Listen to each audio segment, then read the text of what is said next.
assalamu aleykum wa rahmatullahi wa barakatuhu. Bandiraɓe sehilaɓe janggiyankoɓe, en garti kadi e windande men hande. En jangguino bismillahi rrahmani rrahim. Qul a'udhu bi rabbin nasi wa malikin nasi wa ilahin nasi. Hande kadi jangaten ko min sharri min sharril waswasil khannasi. Min sharril waswasil khannasi no windirte ni mbatta mbatta ko mim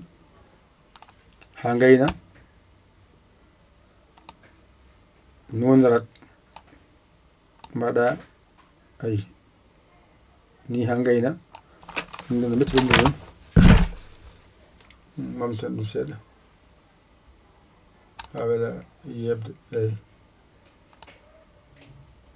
metti windir min sharril min shawa shin to non arani alif nani laamo nani wotaƴo nani siñi artiɗo wotaƴo artiɗo alif nani sinar nani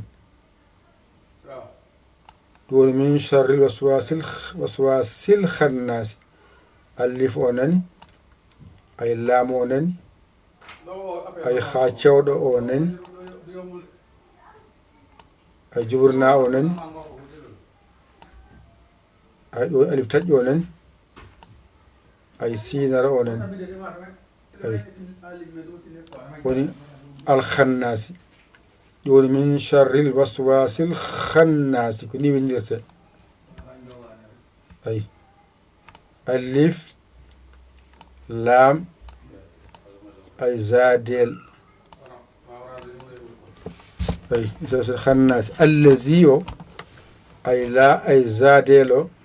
ko ɗum ɗo yurid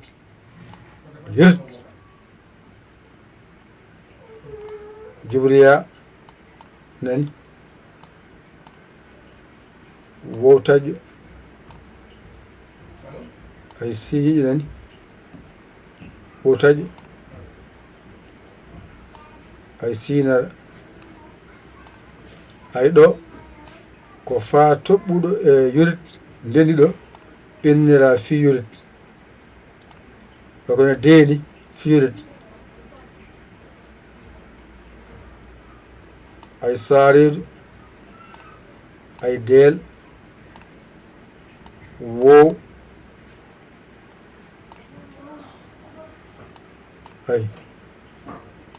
ara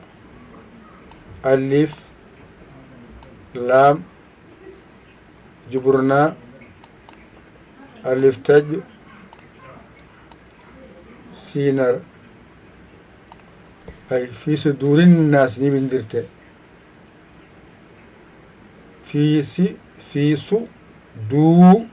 rinnasi mbiyata fi su du rinnasi mbaɗani mim nunarat alif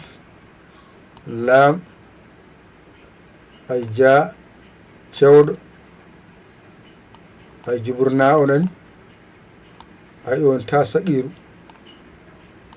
ta saqiru nen ta saqiru ha saqiru ala toɓɓe ta saqiru toɓɓa dow ɗoni minal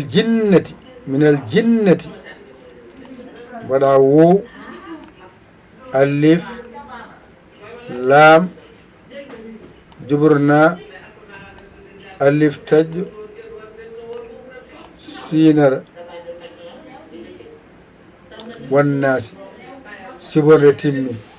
ɗo woni min sharril waswasil khannasi. rewi hen ko allazi yuwaswisu fi sudurin nasi minal jinnati wan nasi ko ni windirte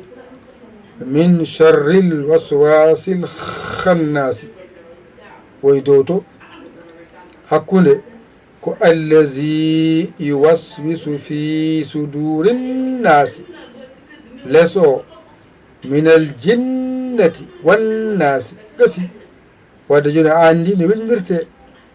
karfe janguɗa ɗe ko ɗen ballanma ɗo a hallama karfeje ɗe foof so ndendi koɗe nogas e jeetati kala ko windete ko kanƴe gaddete windede ɗo noon gandata ko janguɗa ko ɗiggi walla ɗiggani ɗo kala ko windaɗo a janggani andu ko janguɗa ko ɗiggani ɗo gandata a jangi mim no sintoɗe ara